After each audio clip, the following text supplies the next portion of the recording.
जय हिंद साथियों, आज के क्लास में डीएलएड एंट्रेंस एग्जाम 2024 के लिए यह सभी बहुत बहुत महत्वपूर्ण प्रश्न आप सभी के लिए लेकर आए हैं। प्यारे साथियों, अगर आप सभी नए जुड़े हैं इस चैनल पे तो आप सभी को मैं बताऊं, DElEd Bihar DElEd entrance exam के लिए आप सभी को पॉलिटिकल साइंस के इंपॉर्टेंट क्वेश्चंस आप सभी के साथ समक्ष खड़े हैं। यह सभी ऐसे प्रश्न हैं कि आपके एग्जाम के हूबहू आपको एग्जामों में डिट्टो जो है लड़ने का संभावना बहुत ही ज़्यादा है।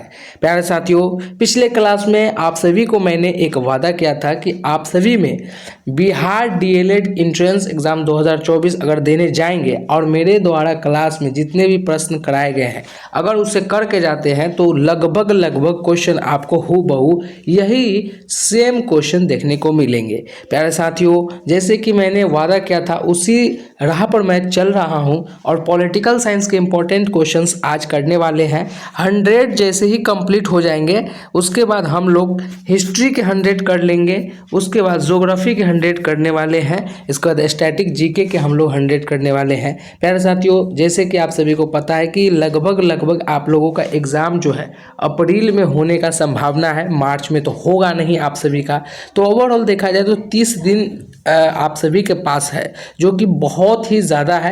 और जितना आप सभी को मैं पढ़ा दूंगा, अगर आपका मैथ कमज़ोर भी है ना मेरे साथियों, मेरे प्यारे भाइयों, तो फिर भी काम चल जाएगा। मैथ अगर कमज़ोर भी है फिर भी आप सभी को जितना मैं जीके जीएस या सभी चीज़ों पर, हिंदी पर, या सभी चीज़ों पर कमांड करा दूंगा, जिससे आप सभी का अच्छा स्कोर हो जाएगा। हिंदी के 200 क्वेश्चंस लाऊंगा और 200 में से मुझे उम्मीद है कि लगभग क्वेश्चंस आपको देखने को मिलेंगे बिहार डीएलएड एंट्रेंस एग्जामों में हूबहू जो मैंने आप सभी को पढ़ा रहा है ना। चलिए स्टार्ट करते हैं। इतना वादा आप सभी से मैं कर रहा हूं और आप सभी से एक वादा मैं चाह रहा हूं कि इस चैनल को, थोड़ा सा नया चैनल है तो इस चैनल पे आप सभी का दायित्व बनता है थोड़ा सा शेयर करें, है ना, शेयर कर दें, उसके बाद एक लाइक कर दें। लाइक करने में पैसा नहीं लगता है तो दबा के लाइक करें।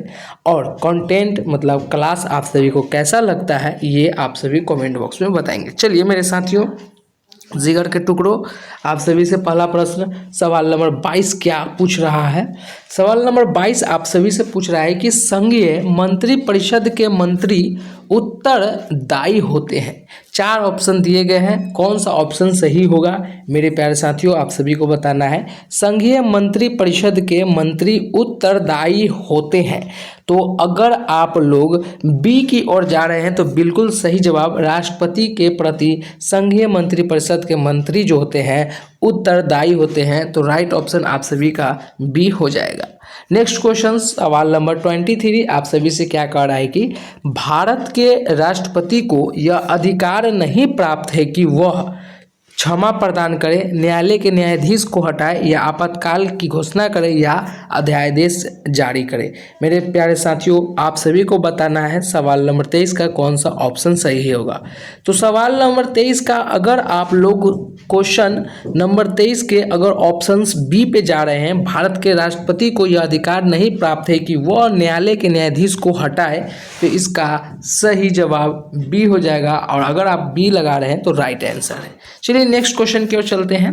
देखिए, एक और आप सभी को मैं बताऊं, काफ़ी सारे स्टूडेंट ऐसे होते हैं, जैसे कि मैंने आप सभी को बताया कि 20 क्वेश्चंस आप लोगों को मैं कंप्लीटली कराऊंगा और वह सभी ऐसे क्वेश्चंस होंगे कि पूछने का संभावना बहुत ही ज़्यादा रहेगा।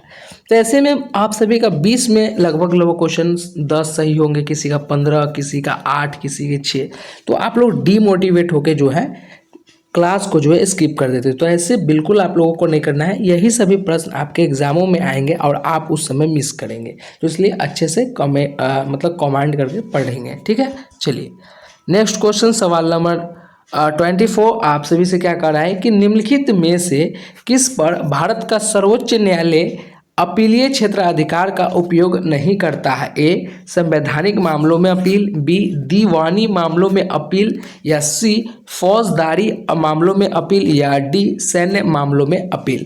मेरे प्यारे साथियों, अगर आप सभी सवाल नंबर 24 के ऑप्शंस डी पर जा रहे हैं तो आप सभी का सही उत्तर है कि सैन्य मामलों में अपील जो है भारत का सर्वोच्च न्यायालय द्वारा क्षेत्राधिकार में प्रयोग नहीं किए जाते हैं, तो राइट ऑप्शन आप सभी का डी हो जाएगा। नेक्स्ट क्वेश्चन की ओर चलते हैं। नेक्स्ट क्वेश्चन आप सभी से क्या कहा जा रहा है सवाल नंबर 25 में। सवाल नंबर 25 में कहा जा रहा है कि निम्न में से सर्वप्रथम किस वाद में उच्चतम न्यायालय ने कहा कि प्रस्तावना संविधान का हिस्सा नहीं है। कौन से सर्वप्रथम वाद, मतलब कौन से सर्वप्रथम ने कहा था कि प्रस्तावना संविधान का हिस्सा नहीं है। ए वेरुवरी यूनियनवाद, बी केशवानंदा भारतीवाद, या सी एस.आर. बोमाई, या डी मिनर्वा मिलवाद। प्यारे साथियों, आप सभी को बताना है कि सर्वप्रथम कौन से वाद द्वारा उच्चतम न्यायालय में कहा गया था कि प्रस्तावना संविधान का हिस्सा है नहीं है। तो कौन कहा गया था, तो वो कहे थे वेरुवरी यूनियनवाद ने कहा था। तो राइट ऑप्शन सवाल नंबर 25 का वो हो जाएगा ए। नेक्स्ट क्वेश्चन की ओर चलते हैं। सवाल नंबर 26 आप सभी से क्या कहा जा रहा है। निम्न में से कौन राज्य की उत्पत्ति का सबसे प्राचीन सिद्धांत है। ए दैवीय सिद्धांत, बी विकासवादी सिद्धांत, सी शक्ति सिद्धांत, या डी सामाजिक समझौते का सिद्धांत। मेरे प्यारे साथियों, आप सभी को बताना है सवाल नंबर 26 का कौन सा ऑप्शन जो है वो आप सभी का सही है। तो निम्न में से कौन सा राज्य की उत्पत्ति का सबसे प्राचीन सिद्धांत है, आप सभी को बताना है।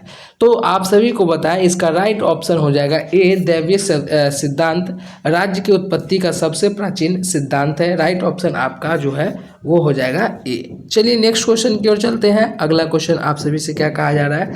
सवाल नंबर 27 कि कोई विपत्तीय बिल प्रस्तावित हो सकता है। 4 ऑप्शन दिया गया है, केवल राज्यसभा में, केवल लोकसभा में, या एक साथ दोनों, या दोनों सदनों के संयुक्त सत्र में। प्यारे साथियों, आप सभी को बताना है सवाल नंबर 27 का कौन सा ऑप्शन सही होगा। कोई भी वित्तीय बिल प्रस्तावित हो सकता है, तो कोई भी वित्तीय बिल प्रस्तावित हो सकता है वह सिर्फ और सिर्फ आपके केवल लोकसभा में हो सकता है। तो राइट ऑप्शन आपका बी हो जाएगा। सवाल नंबर 27 का राइट ऑप्शन बी, केवल लोकसभा में कोई भी वित्तीय बिल प्रस्तावित आसानी से किए जा सकते हैं। चलिए नेक्स्ट क्वेश्चन की ओर चलते हैं। सवाल नंबर आप सभी से 28 क्या पूछ रहा है। भारतीय नागरिकों के मौलिक अधिकारों का वर्णन है। 4 ऑप्शन आप सभी को दिया गया है। आपको बताना है कि भारतीय नागरिकों के मौलिक अधिकारों का वर्णन किस चीज़ में है। संविधान के अनुच्छेद 12 से 35 तक में, या संविधान के अनुच्छेद 13 से 36 तक में, या सी संविधान के अनुच्छेद 15 से 39 तक में, या डी संविधान के अनुच्छेद 16 से 40 तक में।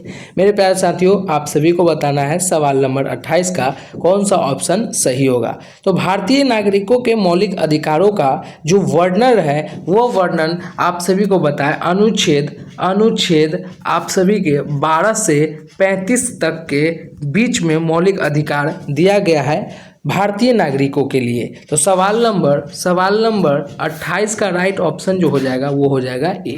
नेक्स्ट क्वेश्चंस की ओर चलते हैं। अगला क्वेश्चंस आप सभी से क्या पूछा जा रहा है। सवाल नंबर 29 में आप सभी से पूछा जा रहा है कि वर्ष 2000 में बिहार में से बनाए गए झारखंड राज्य निर्माण के बाद बिहार विधानसभा की सदस्य संख्या कितनी है।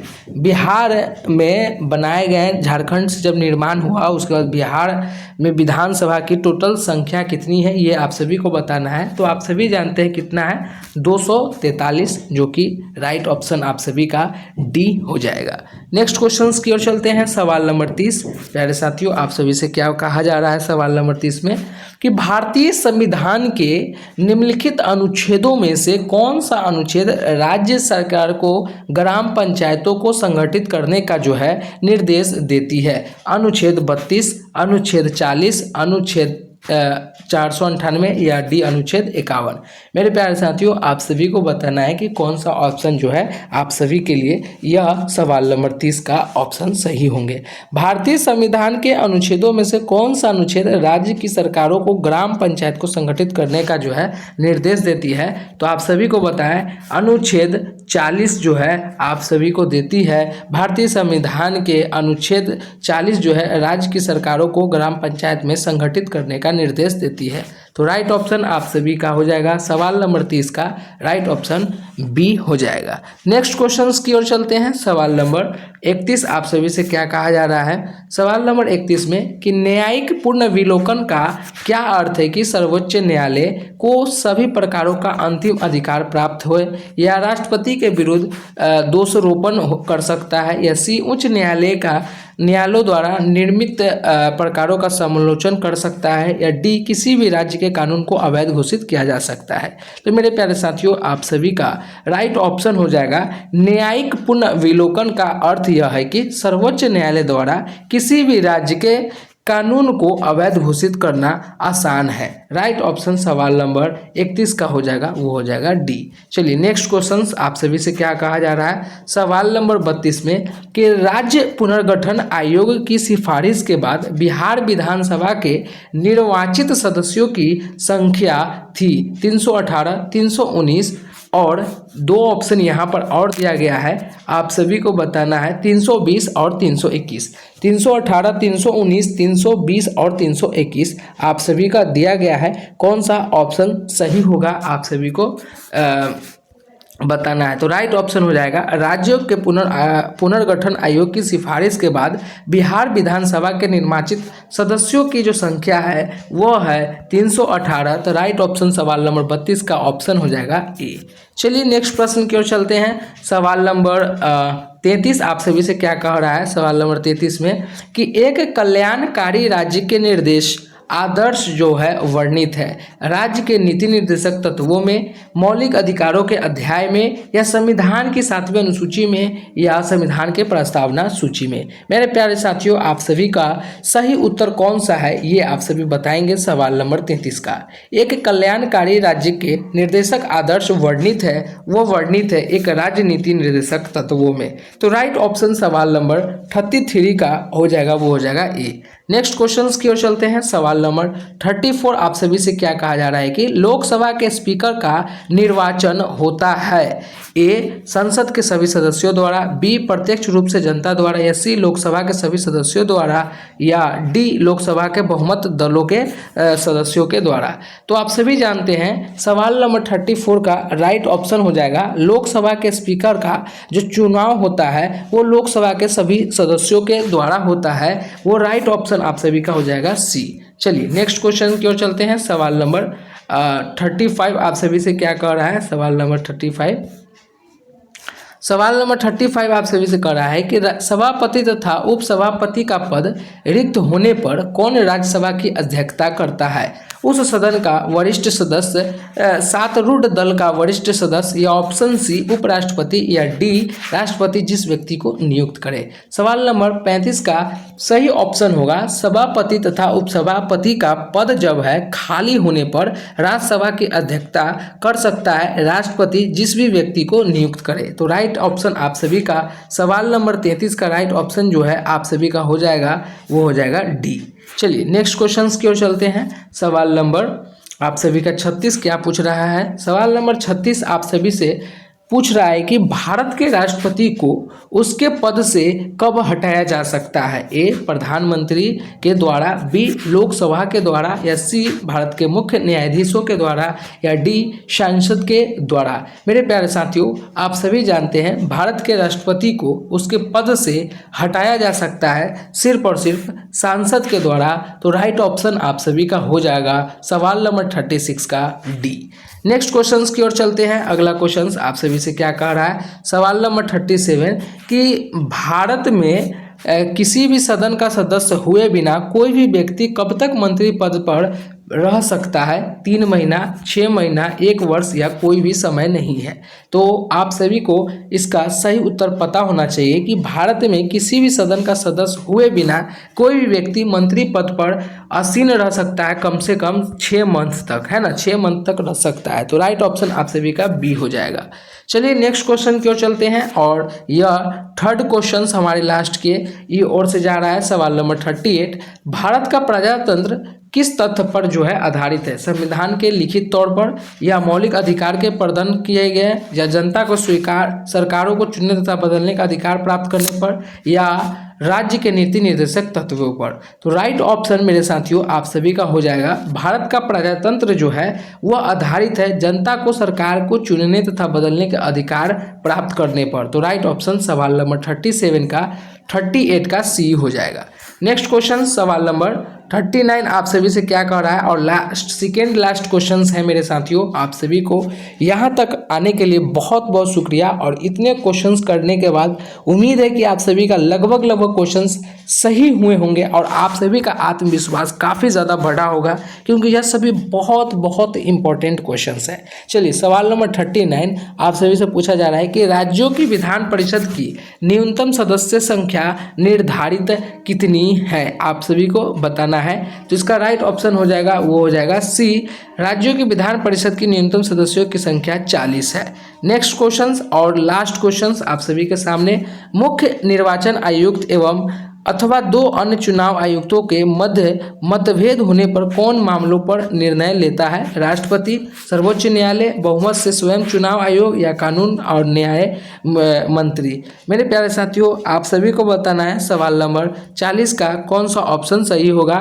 मुख्य निर्वाचन आयुक्त अथवा दो अन्य चुनाव आयुक्त के मतभेद होने पर कौन मामले पर निर्णय ले सकता है? तो आप सभी जानते हैं कि बहुमत से स्वयं चुनाव आयोग द्वारा जो है मुख्य निर्वाचन आयुक्त और चुनाव आयुक्त के मतभेद के बीच में जो है बहुमत से स्वयं चुनाव आयोग द्वारा लिया जा सकता है। तो राइट ऑप्शन आपका सी हो जाएगा। प्यारे साथियों आज हम लोगों ने टोटल 20 क्वेश्चंस किए हैं। आप सभी 20 क्वेश्चंस में कितने क्वेश्चंस को सही बनाए हैं ईमानदारी पूर्वक कमेंट बॉक्स में आप लोग बताएंगे, है ना। और यह क्लास आप सभी को कितना अच्छा लगा ये भी आप लोग बताएंगे, और एक लाइक ज़रूर कर दें। चैनल पर पहली बार आए हैं तो चैनल को सब्सक्राइब ज़रूर कर दें। फिर मिलते हैं एक नई क्लास में, जब तक के लिए जय हिंद।